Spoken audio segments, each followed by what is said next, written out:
Hello everyone, this is the Educated Conservative here with a new episode of No Shortage of Stupid. Now you'll have to forgive me today because I think three of my sources are actually from the same news source, which is a somewhat conservative anti-SJW news source.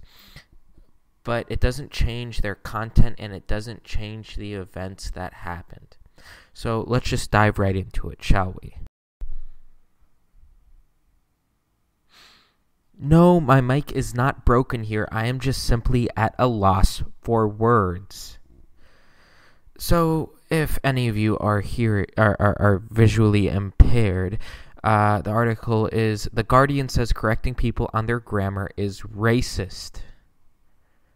Let's just look at the video. Grammar snobs are patronising, pretentious, and just plain wrong. Put grammar in front of the word snob, and suddenly some people feel strangely proud. They shouldn't be. Most grammar snobs use an elite and increasingly outdated form of the English language, and they think they're somehow superior because of it. In most cases, the mistakes being highlighted really don't matter at all. If I look around a room and say, there are less people here than I expected, does it really need to be pointed out that because people can be counted, I should have said there are fewer people here? The fact is, most of us use the words less and fewer interchangeably without much confusion. I've never been to a supermarket where shoppers are scratching their heads about the 10 items or less lane. We get it. Some of these snobs believe that language evolves but grammar doesn't. That's not true. It was once considered incorrect to start a sentence with words like and or but. And what about the rule that the standard pronoun in writing should be he? There are grammar snobs who will say that we need some sort of a common language, a set of rules that everyone can understand. But all too often, they conveniently overlook the fact that the rules they're talking about aren't commonly held at all. They're just their rules. Take the word literally, for example. I literally don't care if I'm using the word literally in the correct way according to some Elizabethan definition of correctness, and neither does the Oxford Dictionary. They've updated their definition of the word to reflect modern usage. It doesn't take much to see the power imbalance when it comes to grammar snobbery. The people pointing out the mistakes are more likely to be older, wealthier, whiter, or just plain academic than the people they're treating with condescension. All too often, it's a way to silence people. And that's particularly offensive when it's someone who might already be struggling to speak up. We should spend more time listening to what others have to say and less focusing on the grammar what they say it with. Sorry, we can't ban everything that offends you. In January, more than 500,000 people signed a petition to ban Donald Trump from entering the UK. So this video starts off by saying that grammar snobs are patronizing, pretentious, and just plain wrong. The first two parts are true. Yes, they can be patronizing, and yes, they can be pretentious, but they are not always so. They simply want you to use the correct syntax and phrasing. And they're not wrong. I mean, by definition, they are correct, unless they themselves have made a mistake. Now, you could be trying to say that they are in the wrong or that they're doing something that is morally wrong, but this is an example of where using good grammar is really important. Why? Because in your video, you have a sentence that has semantic ambiguity, and I cannot figure out whether you're saying this is ethically wrong or morally wrong, or whether you're just saying it's plain wrong, like oh well, using literally in a certain way is wrong. Also, let's talk about using literally. You know, I literally received 1,000 messages, or I literally, was up for 5 days straight. It's absolutely absurd. I literally got 5 seconds of sleep. You sound uneducated. You sound stupid. Okay? But then again, based off of this video, you probably are stupid. So maybe we shouldn't worry about correcting you on your grammar because we already know you have a severe lack of intelligence. Your mental capacity is just not capable of handling basic grammar rules. That's fine. But for those of us who want to sound educated, we will keep on correcting people, and we will accept when we mess up with our syntax. We will say, oh, I messed up. I'll correct it next time. I mean, these people are idiots. Like, and I do mean complete dunderheads in every sense of the term. There is simply no other word for it. Now, I'm sure that they're going to be complaining about ableism and oh, well, you have an advantage because la-da-da-da-da-da. It's not because I'm a male. It is because I am more intelligent than you. That is the difference that you guys are experiencing. We live in a meritocracy. Smart people tend to rise above the stupid ones. So the next thing is that a Boston pitcher, Curt Schilling, was basically relieved from Fox because he made a comment about transgenders. And it wasn't anything too derogatory about transgenders. It had to do with transgendered people using essentially the same bathrooms, and given that he has children, he was worried about pedophiles, and rightfully so. There's a certain irony here because his son apparently is a huge LGBT advocate, even has had transgendered people over to the house, and Curt Schilling was... It seemed like what he said could be construed as offensive, but essentially he was mainly poking fun at the entire bathroom issue, which could be easily solved with unisex bathrooms, but apparently that is not good enough. Those of you who are curious, this is the image that he retweeted. This is in an article called Outsports, and it says, this is ESPN's Curt Schilling's disgusting view of transgender people. It's transgendered, but apparently it's racist of me to point that out. Apparently I'm a bigot for doing so. But essentially I will link this article. I haven't taken anything from it, but if you guys want to read the whole thing, you can have it. This next article is from Information Liberation. 11-year-old's dancing Trump's routine banned from talent show. One parent offended. Oh yes, because we should totally ban things because people find them offensive. 3 kids' innocuous dance performance featuring oversized Donald Trump masks was banned from a Massachusetts school talent show because one parent reportedly took offense to it.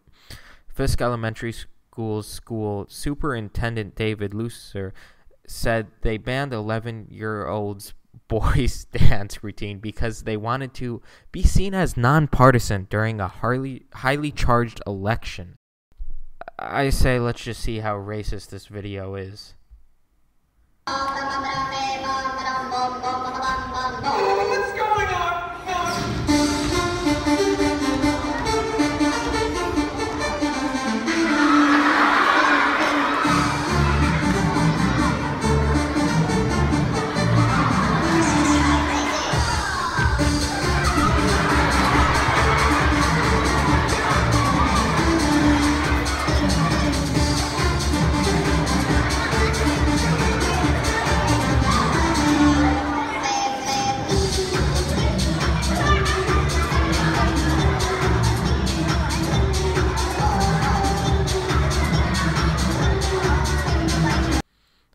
I mean, dear God, they should have issued a trigger warning or something. I mean, I'm sure that plenty of the students and parents are traumatized after that. Reports of one parent going into a shock and having to be hospitalized. I'm making this stuff up. I'm just gonna leave this article up for you. It is absolutely ridiculous. I mean, essentially, they're assuming that the kids did something wrong. Like they were saying, oh, yes, vote for Trump. And there's nothing wrong about saying who you want to vote for. Saying you want to vote for Trump isn't inherently racist. Now, repeating some of the things that he said, which are particularly absurd, like let's build a giant wall and make Mexico pay for... You know what? I'm not even sure whether that's racist. Gosh. I mean, I hear a lot of stuff about Trump being racist, and, we just tend to sort of believe it.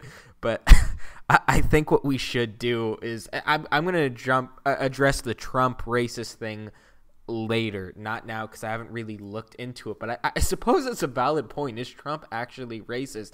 Is saying that you don't want migrants coming into your country really racist? Because the UN actually has specific laws about allowing migrants in. So I think that's actually a valid point, but I'll address that later. Simply put, this school should have given a trigger warning, and they should be sued because I am triggered. I am traumatized after this. The next article, once again, is from Information Liberation. That's what I was apologizing about. So essentially, SJWs are going to build a giant database where... Essentially, originally, the idea was that it would look for it was a search algorithm that would search people who were anti-SJW. Let's just take a look at their social autopsy introduction. So essentially, that's what they were planning on calling their little thing. I'm probably going to cut the video a bit short because I don't want to play all of it. It's a bit too much, simply put. The human race has never been more connected. It takes a nanosecond, a mere push of a button, to share our ideas, opinions, and emotions across the world instantly. So let's censor all of them. Okay, I'm sorry. I mean, I've been good about not pausing videos 12 seconds in pretty recently, but I just couldn't help it. All right, I'll resume it. But for every cat meme your best friend tweets at you, or for every "I miss you" comment your grandma leaves on your Facebook wall, there are literally thousands of instances of hate speech being circulated online. Because when communication happens through a screen, and when moments are experienced through a lens, a terrifying extraction takes place. The age of technology and social media has slowly disintegrated individual accountability, the consequences of which are devastating. Rebecca Sedgwick, the sixth grader, committed suicide last week. Authorities say she suffered nearly a year of cyberbullying. Two girls charged with using Facebook to taunt and bully their 12-year-old schoolmate until she killed herself. They say weeks of constant bullying cost him his life. We are fostering a society of... I'm going to stop it right there. One of the things that I want to mention is that if a child commit suicide due to online bullying, chances are there was some underlying psychological issue. It is not normal to want to kill yourself because a few bad words were said on the internet. Now, I know this may sound callous to some, but most of you, I think, understand what I am saying. In essence, if somebody was going to kill themselves because of online harassment, and let's say if that online harassment, was censored in some way, they would have probably killed themselves with some other due to some other in real life event occurring. I mean, it's not the harasser's fault. It's that they were obviously somewhat mentally ill for not being able to handle that. Does this make sense? I mean, I can speak from personal experience in middle school of there was a hate group on Facebook regarding me, and it didn't cause me to want to kill myself. And I just find the whole notion of, let's censor the internet ridiculous. It's just absurd. Censorship is bad. So essentially, upon first glance, I looked at this and I went, thank, whatever deity you believe in, the Kickstarter was suspended. Because essentially, what this literally was is it was a bullying platform for not just bullies, but essentially anti-SJWs. But social autopsy is very much alive, and this is scary. The only thing that's changed is that now it's by individual submissions. You essentially, if you find an offensive comment, you submit it to them, and then you can also search somebody's name to find the offensive things that they have said. This is dangerous. It's a database of anti-SJWs so that the SJWs can harass these people. I mean, it's clear what the motives are. And I find the whole thing ironic. I find it odd that they're saying we're building an anti-bullying platform. And essentially, this is simply going to be abused. And it's going to be abused by the left. Because the right, when they get offensive comments, they just tend to ignore them or yell back. We tend to be more stoic, more callous, and have and I don't mean callous in a bad way. I mean, we're less reactionary, and we tend to just let it happen. But SJWs, both male and female, they don't have that. They immediately get offended. The last thing, and I find this absolutely ridiculous, is some scientists want race removed from genetic research, and I think by scientists they mean SJWs. This is absolutely absurd. It's not like African Americans have higher cases of sickle cell anemia, and it's not like African Americans are predisposed to cholesterol problems, high blood pressure, so on and so forth, even when you do adjustments for socioeconomic background. It's not like that's worth studying. It's not like, oh, well, let's see, there's somebody who's an African American, they're more likely to suffer from this disease, so we should look into why it's more prominent in this race. And it's not like we should try to help them. It's not like we should look into and go, oh gosh, this race has more fatalities due to this one disease. We should stop that. We should help them. I mean, I think that's essentially a very humane thing to do. You look at race and you look at the diseases that certain races suffer from at higher proportions, and you try to help them. There's nothing wrong with that. This whole endeavor is to try and help. Now, apparently 4 professors argue that Wait, they said professors. They did not say scientists. They said professors. I'm gonna look this up. I'll be right back with you guys. All right.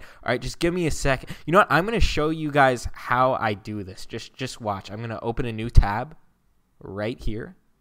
I'm gonna go to Google. Hello, Google. And I'm going to type things into Google. So in this article, a new paper published in the Journal of Science, 4 professors argue... Wait. They said 4 professors. Okay, look at that. They said 4 professors. They did not say 4 scientists. They said 4 professors. I'm guessing these people aren't scientists. We believe the use of biological concepts of race in human genetic research, so disputed and so mired from confusion, is problematic and best and harmful at worst. It is time for biologists. You see what they're doing. It's time for biologists to find a better way, so they're clearly not biologists. Oh, gosh. If you want to talk about a fault... You know, I'm looking this up. Well, wait. They provided it here. You guys want to learn how to do some research?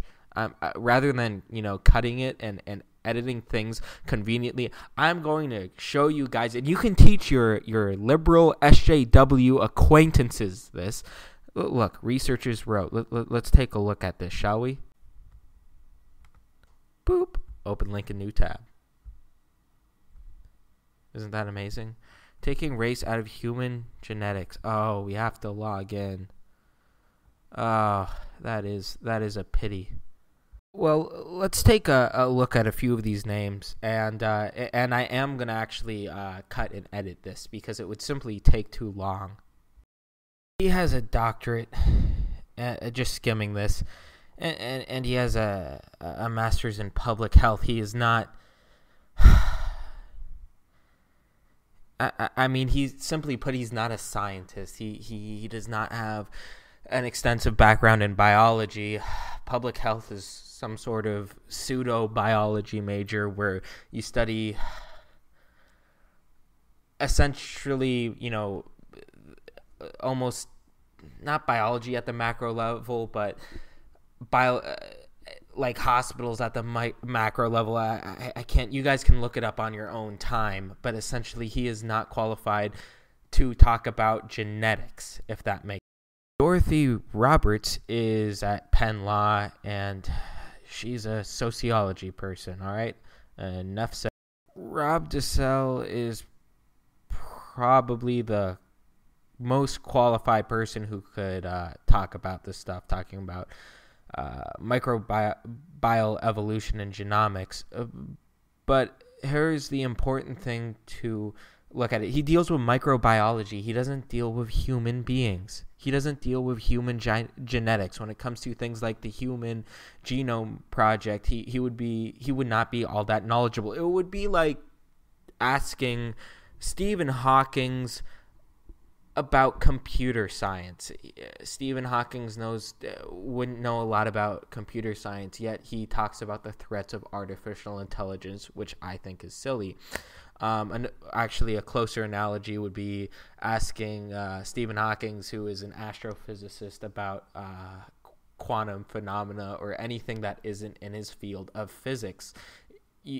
When it comes to getting a PhD, you have a very narrow breadth of specialty. This is what is interesting. This Sarah Tishkoff, PhD, she studies genomic and phenotype variations in ethnically diverse Africans. So I'm confused about how they can condemn studying the genes of different races, and then here she is doing it herself. This is just absolutely absurd. So I hope you guys enjoyed today's video.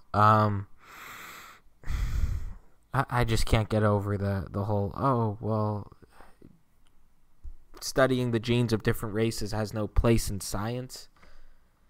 I mean, the notion is absolutely absurd. I mean, my father is a doctor and working for a healthcare company. It's very important to look at the risks in different races. It's just absurd. We sure did cover a lot of articles today. Everything from, let's see here, kids dancing with Trump masks. Oh gosh, that biology article, that Boston pitcher who made a transphobic comment, which really wasn't transphobic. I hope you guys enjoyed today's video. I put a lot of effort into it. So, yeah, feel free to comment, and if you like it, spread it around.